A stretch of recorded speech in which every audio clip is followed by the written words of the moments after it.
Mike's on Mike, a conversation about politics, government, and Jacksonville, with 50-year opinion leaders Mike Hightower, Mike Tolbert, and award-winning broadcaster and longtime political observer, Mike Miller. Welcome to another episode of Mike's on Mike. I'm Mike Miller, along with Mike Hightower in studio. Mike Tolbert is back at the ranch and joining us remotely, and we're delighted to have you with us. And as always, brought to us by the Jacksonville History Center, where Dr. Alan Bliss and his fine staff, along with a very big group of generous donors, have kept the lights on and the cameras rolling. Well, a word being used quite a lot these days is NAVI. It's spelled N-A-V-I, and we can expect to hear it even more often as we go forward with the Jacksonville Transportation Authority's autonomous vehicle plans for downtown Jacksonville. By the way, the code name for that program is U2C, and you can figure that out for yourself. Emily Turner of Jacksonville Action News has been reporting on NAVI now for the last couple of years. The City Council DOJ Committee recently held a meeting where one member said the council should remove gas tax funding from JTA, which was going to NAVI, and that Times Union columnist Mark Woods asked if NAVI is a visionary or is it just a repeat of the Skyway. Our guest today is once again Times Union reporter David Bauerlein, who recently reported that NAVI currently averages 76 passengers a day. And if you break down the cost of running the service against the amount of ridership, that comes into $370 per passenger. David's here to help us understand what's going on and what the future looks like for NAVI. David came, of course, to the TU back in 1998. He's been a journalistic vacuum cleaner ever since, covering every aspect of city government. Vacuum cleaner? I was actually going to say a food processor, but that's just as well. Anyhow, welcome back to Mike's on Mike, David. Nice to have you with us. And thanks, Mike. I don't have any sound effects for that, but I appreciate it. Better than Roto-Rooter. Let's ask Mike Tolbert, to go ahead and kick it off for us again. David, thank you so much for being back, and thanks for your relentless coverage that helps keep us informed. I've been thinking a lot lately about what Yogi Berra once said, and that is this déjà vu all over again? I'm wondering if we're repeating the mistakes of the 70s and 80s when Jacksonville decided to build the automated Skyway Express. Like now, Skyway was an unproven, futuristic urban transportation system. 8 cities were selected by the feds for the projects. 5 of them said no. And today, only Jacksonville and Detroit have Skyways that are in operation, and like Jacksonville's, Detroit is a ridership failure. I've been around so damn long, I'm going to give you a little history, because I was around when it happened. Unlike NAVI, or Navy, I don't know what it is. It's NAVI. Unlike NAVI, the push to Skyway was drawn mostly by a group of businessmen led by attorney Frank Surface, and not necessarily all by the JTA like now. The quest for federal funding started under Mayor Tansler and continued under Mayor Godbout. Funding was secured in 1984, and construction started when Tommy Hazouri became mayor. In the 1987 campaign for mayor, all 6 candidates strongly opposed building the Skyway, which had not yet started construction. And one of those candidates, Doug Milne, even sought an injunction to halt construction, or stop it from ever being constructed. The first leg of the Skyway was intended to cross the St. Johns River from the north bank to the south bank. But because that new Acosta Bridge had not been built, the first Skyway leg went down Bay Street and later crossed the river after the new bridge was opened. So, David, let me begin with the basics. Tell us about NAVI. What is it, and what is it intended to do? Yeah, great question. So it is similar to the Skyway in that JTA, the Jacksonville Transportation Authority, and Jacksonville really are on the cutting edge of this technology, for better or worse. So basically the way NAVI works is you have autonomous shuttles. Right now they are Ford E-Transit cargo vans that have been retrofitted so passengers can ride in them. And they come loaded with a lot of technology so that they can communicate with other technology along the route. Radar, sensors, LiDAR, and also a command center that basically creates what might be considered a virtual track, where when these things are working the way they're supposed to work, no automated, they're autonomous, there's no rider that needs to steer them, make them slow down, speed up. They're all controlled by these computer systems and this technology so that they can go from the office district, where there's a lot of the big office buildings in the downtown, out to the sports complex via Bay Street and back. It's a 3.5-mile loop. So that's the basic idea behind them. They run every 7 minutes, so you don't have to wait long for one to come by. They are going to be autonomous, where they're completely self-driving. That is not the case now. They operate sometimes autonomously, and then sometimes they shift over to where this onboard driver takes the wheel, just like you would normally take the wheel of a transit shuttle. So that's the basic concept. It's a technology that's still on the emerging, I guess is a good way to put it. Obviously we have self-driving cars. You've seen those. There's been development of self-driving 18-wheelers.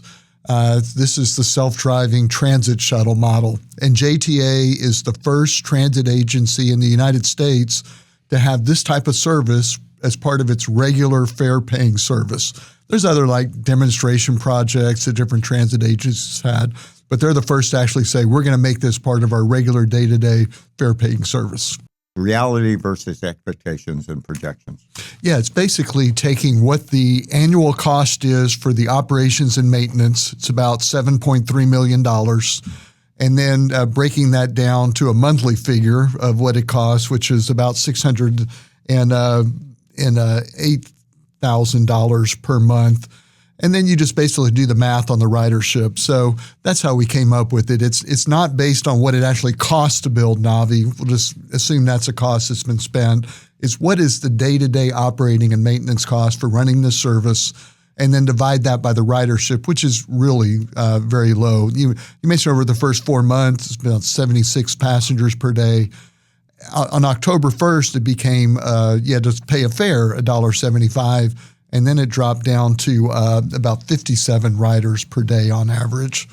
And this is over a 12-hour service day. So if you think about it that way, in a 12-hour day, these NAVI shuttles circulating through this 3.5-mile loop pick up 57 riders on average. You could take all those riders and you could put them into 2 regular-sized JTA buses and still have vacant seats. It's not really many riderships. So often these transit shuttles you see going through downtown, there's nobody on board other than the driver. And so how does that compare then to what JTA expected? I had not seen any figures from JTA in terms of what it expected ridership to be when it started. They have had some projections, and their projections have changed. They use different projections in terms of what ridership would be by 2035. At one point, they were saying anywhere from 1,000 to, I think, 4,000 average riders per day by 2035. It's 10 years from now. Then more recently, they've been using another figure, which is, I think, about 280 riders per day. I'm not sure if I'm exactly right on those figures, but just proportionately, they still have a lot of riders that they would need to pick up in order to be able to make their projections for it. My follow-up question is, Emily Turner has reported it discovered an internal JTA memo that because of, quote, dire number, 50 JTA employees were asked to ride NAVI at least 2.5 hours of their workday, which amounts to 840 hours. Did you include those JTA employees in your calculation of how you came up with this? I'm not sure if those are in those calculations or not. I mean, there's been different ridership figures we've gotten from JTA. Our understanding from the Action News report is that JTA did include those JTA employees who were riding it while they were on the company payroll as part of their riders, and that then added some amount of riders to the numbers. So basically the JTA has said that the reason it had the JTA employees go out and ride was because they were there as, quote, ambassadors. And their idea was that this is a new service. This is a way to have somebody on board. So if somebody's riding it for the first time and they have questions about the technology, how does it work? You want them to feel safe and comfortable, that was the reason why they had them. They were ambassadors. It's not unusual to do that when you have a new type of service, particularly one that's as new as this. It's not just a new service and route. It's a new technology that people might not be familiar with. But the email encouraging people to sign up also said, look, our ridership is not where we want it to be, so please take some time out of your day, your work day, to go ride and agree to sign up in these slots. And evidently they did include those JTA employees on their riders, which, they're really not riding it because of any reason other than they're there on behalf of the JTA employer, as opposed to just being people who decide, hey, I'm going to go ride the NAVI shuttle today. On the company time. On company time, yeah. Exactly. I was just thinking, I have just add this, the three of us who have, or no, four of it when you count the political, is why would you put something like that in an email when it's a public document? I wonder if that person's still there. just a question. Inquiring minds want to know. Yeah. Those of you in the press who always want to read emails, that's all. Yeah, the story doesn't say who actually sent out that email. No, it didn't. Yeah, it's interesting. Interesting. However, I think one has to realize that it would not have gone out had it not gotten the leadership's endorsement, because they had to come from the senior staff saying, this is the way we're going to try to elevate those numbers. And actually, your explanation is the one they should have put in here. Yeah. We want you out as ambassadors, want you to answer technical questions. We want people to feel comfortable in writing that. And if that had been the gist of the memo, nobody would have paid any attention to it, except you would have probably written down as just a matter of fact rather than one of an aha moment, as it turned out to be. Well, the other thing, you said they were 56 folks were riding, but there were 50 employees. So maybe well, they weren't all riding at the same day. Okay, all right. They spread it out over a week. In fact, one employee I heard actually rode it for 40 hours. So their entire work week was on NAVI and got paid their regular salary. Or the equivalent of it over some period of time. Wasn't there a Kingston Trio song about somebody who rode the MTA? That's right. And Charlie will never return. No, he'll never return. I was just wondering. When I moved to Boston, that was the first thing they told me I had to learn. Maybe the guy just never got involved. All right, back to the show. As many of us know, JTA's CEO, Nat Ford, has been on Mike's on Mike a couple of times to discuss the NAVI program, in fact, the entire U2C program. His enthusiasm for the project is quite evident, quite obviously. And he's always cautioned that it would be built now to get it in front of upcoming downtown development rather than reacting to it. And if I can say this, and in all transparency, I think most of our listeners, watchers know this, viewers, but I worked for JTA for 16 years, and I was part of that whole NAVI development early on before I left in 2019. But what I used to say all the time was the problem JTA has is that we're never invited for appetizers and cocktails. We're always there for the cigars and the drink after the meal, and that's when they invite JTA in, after everybody has already eaten. And I always said, I think one of the focuses we need to make for the agency is we've got to be there at the beginning, because every project you're talking about will have a transportation element to it. And of course, you saw how well that worked. Now I'm doing a podcast and retired. Going back to the Ford situation, though, he made the same case in front of the council's DOGE committee recently, and he's definitely under a lot of pressure. Councilman Rory Diamond, says it's time to pull the plug. He suggested redirecting the gas tax funds committed for Phase 2 of the project, and he wants the money spent on roads and other transportation infrastructure projects. It seems at this point a lot of people, including members of the council, are giving Ford the benefit of the doubt, however. Tell us about Ford's argument and whether it is buying him time. Yeah, his basic argument is that there's the particular route that these NAVI shuttles are running on is a route where in the future you're going to have a Shipyards Park West, which is going to create some destination. You're going to have the Four Seasons Hotel. There's a new apartment complex, Rise Doro, that'll be opening there. The Museum of Science and History is going to be relocating there. So his argument is there are some stops that were put in place to serve development that is still in the pipeline. Now, the flip side is that route right now goes through a part of downtown where thousands and thousands of people work every day. It goes by a place, the Elbow Entertainment District, where there are restaurants. It goes to the sports complex, which already has a football stadium, arena, amphitheater, and baseball park that attract people year-round. The service does not run. It stops running at 7 o'clock. So that means it doesn't really provide any kind of service to all these nighttime activities that are along that route. So, there will be more development coming on there. Does that more development mean that it's suddenly going to cause ridership to surge when you already have it goes by right now, thousands and thousands of people every day who aren't riding it right now. So does that mean the service doesn't really fit the needs that those people have downtown? And is that really going to change if you have some more stops with some more development along it? As a follow-up, we're in the middle of phase one. There are 3 phases to this program.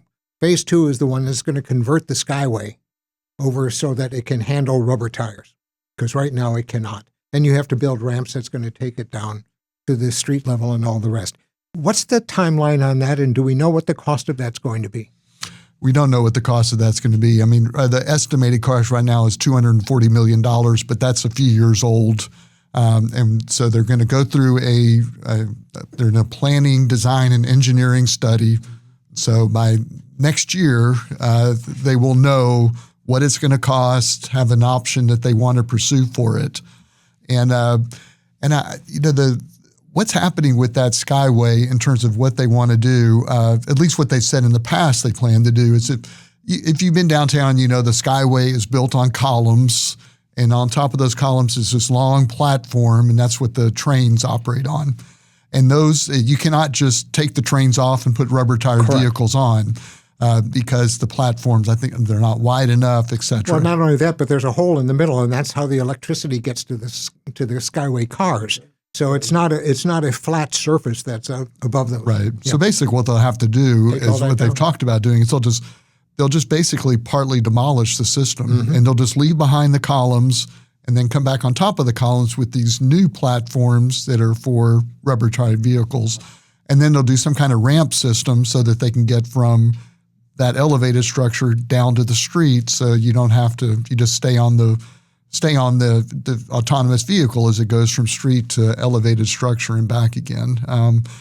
But no, you would expect it would cost more than $240 million just because of inflation and everything else. But we'll know next year what the cost is.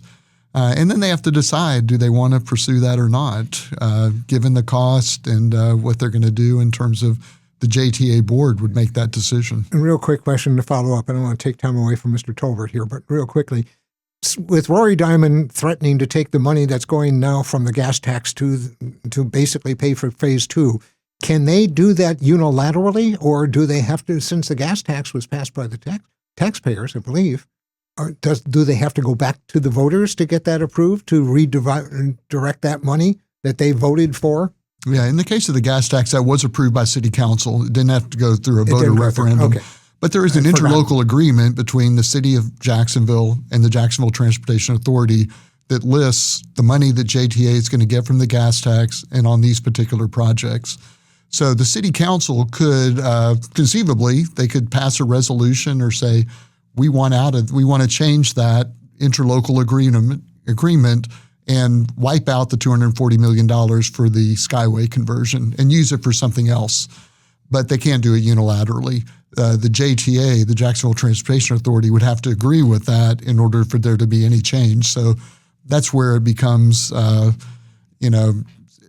ultimately the Jacksonville Transportation Authority still is in charge of what happens with that Skyway conversion.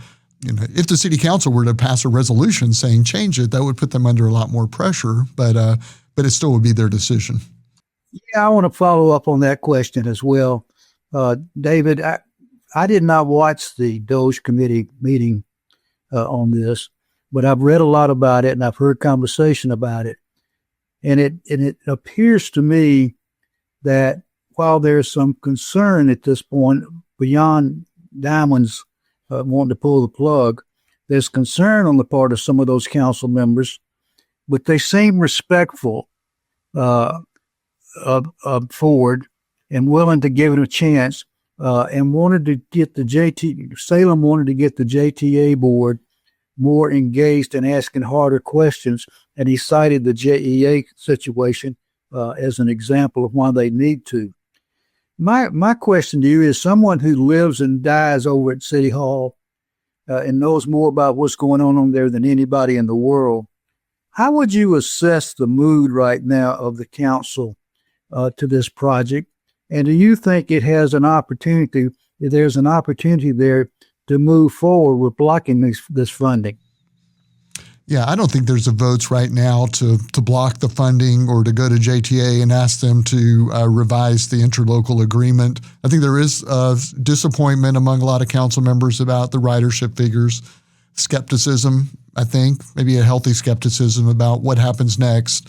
I think there's a willingness to let JTA move forward and find out what it will actually cost to do that second phase, the conversion of the Skyway, and have more information about what actually that will entail, what the scope of it's going to be, what the cost is going to be. If it's more than $240 million, how is JTA proposed to pay for that? I think, basically the gas tax was set up in a way, as I recall, that JTA cannot use any more than $240 million of its revenue from the gas tax for the Skyway conversion. So, would it use other money from other sources? Would it come back to City Council and say, we'd like to revise the interlocal agreement so we can use more of the gas tax money for the Skyway conversion? There's all sorts of scenarios out there, Mike, in terms of where it might go, but I don't really see anything happening by City Council until JTA has more information about exactly what it's going to do next on the ultimate urban circulator, the U2C, in terms of what it does with that phase 2 on the Skyway conversion. So I think they're giving them time for that without a doubt.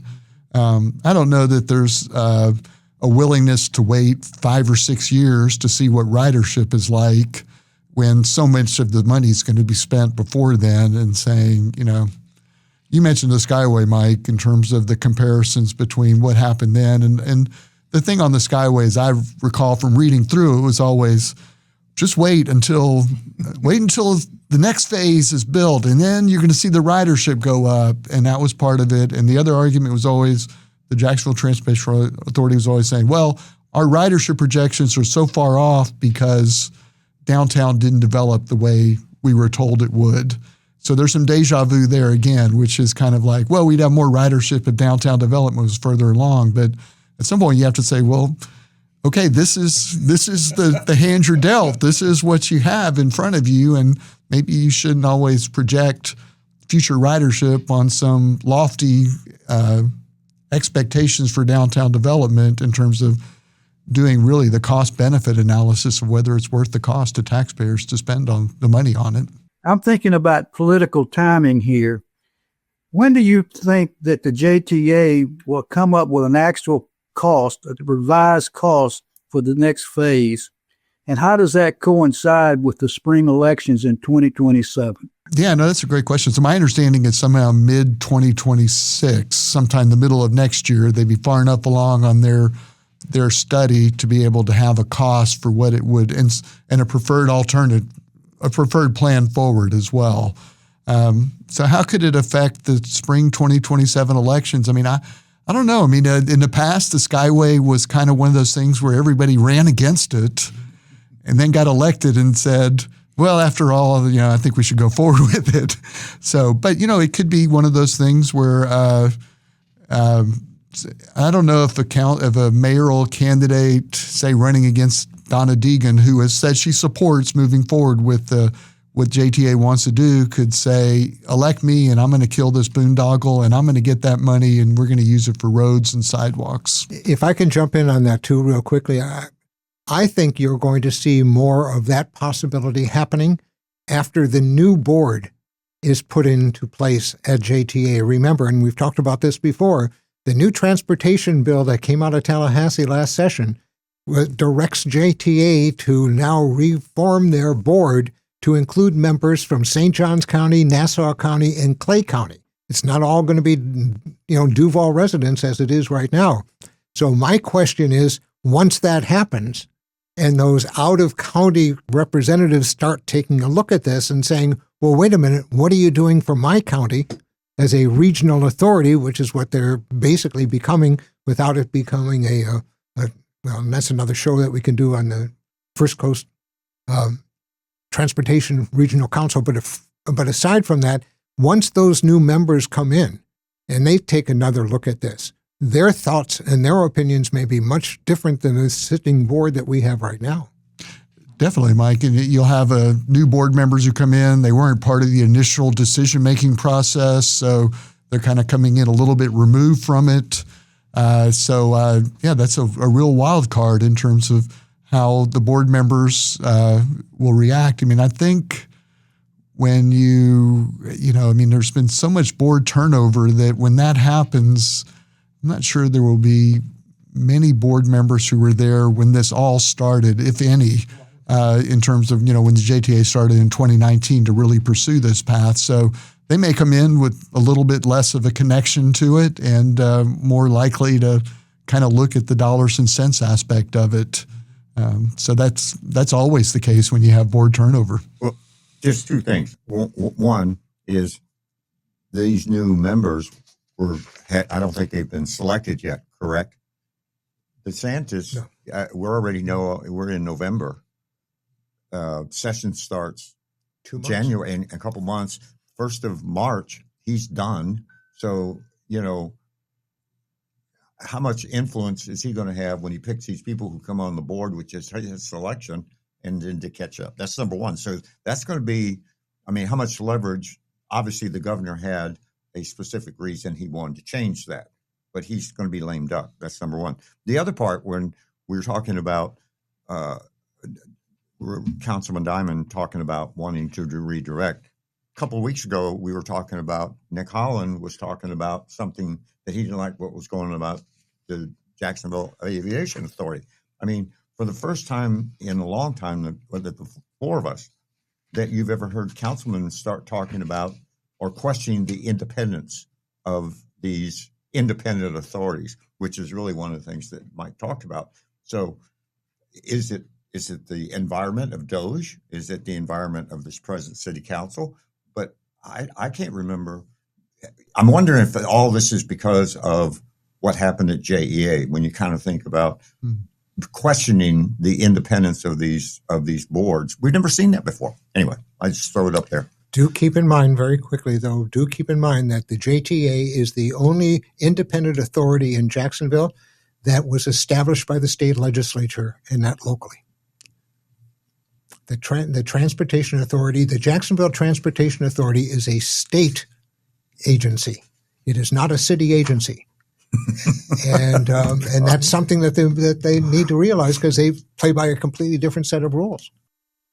Yeah, but they are part of the consolidated government. It's always been a very interesting relationship. When I was there, we would use the state when we needed to. When we needed the city, we would use the city as that way too. And the other point is that the gas tax revenue is only available because city council voted to increase the gas tax. Exactly. And agreed to assign a certain percent of that gas tax increase to the Jacksonville Transportation Authority. So that's where they may have a little more expectation that they can go to JTA and say, if we knew then what we know now, that kind of thing. All right, guys, we got to wrap this up. I see that we're already past our regular time. But before we go, 2 podcasts ago, we interviewed Jacksonville Aviation Authority member Bill Gulliford about the 2-year meddling that city council members have been conducting in an effort to redirect JTA's strategy at Cecil Field. Toward the end of the interview, Mike Tolbert offered this observation to former Councilman Gulliford. I remember that Darnell Smith, who was the chief of staff at that point, responded to what was going on and made Mr. Howland look like a midget in front of that committee. Yeah, we after that, we quickly heard from Howland in a series of texts. including one that said, quote, Mike, meaning me, should apologize because he just made up a story on his own podcast that disparages somebody. Well, you be the judge if I did that. Roll that tape. Let's close out this part of the program by letting Darnell really have the last word. When Howland opened the Finance Committee meeting, he said something in the very beginning that Darnell waited until the end of the meeting to address. Let's roll those two pieces of tape. I come from the business community, and I was sponsored supported by much of the business community in my election. So I reached back to the business community to ask questions from time to time. And one of my questions was about 3 or 4 weeks ago, is this city council leaning too far forward on the administration regarding the single source contract and the executive overreach? And the answer consistently was no. Mr. Chair, you began the conversation today indicating that you reached out to several members of the business community. And essentially, my takeaway was that they're urging you to continue to do this work because it is the right work to be done. I want you to know I, too, reach out to the business community. And I am telling you, it is clear in the minds of many that anything to have an impact on this mayor, to slow her down from being able to do good work, to embarrass her, to be able to embarrass folks in her, on her staff, is just something that we just got to stop. I am encouraging you. Whatever you're looking for, it doesn't exist. We simply want to do good work, and we're asking you for your support and collaboration to allow us to do that work. And please stop these type of shenanigans. They don't serve us well, and they will not allow us to do the work that we need to be doing. Sorry, Mr. Howland, I didn't make that up. I think the tape speaks for itself. All right. And with that, we've got to wrap things up here. David, thank you again for coming on and talking about it. We got a lot of information that I know many of us didn't have before, so we appreciate it. Yeah, thanks for having me, as always. You betcha. And thank you all for joining us here on this episode of Mike's on Mike. We'll be back again next week. And again, our thanks to the Jacksonville History Center for their sponsorship and the fine work that they do. Take care, everybody, and we'll see you next week. Y'all take care. Thanks. Oh, when the day's done and I go out to try and find my car, I climb the steps to take the train that doesn't go very far. Right in the Skyway, up in the air, yeah. Gonna ride on the railroad to nowhere. Riding the Skyway. Don't have to wait in line. Riding the Skyway. And now the view is fine. Riding the Skyway. I'm the only one there. Riding the Skyway. Because nobody else cares about the Skyway. Skyway.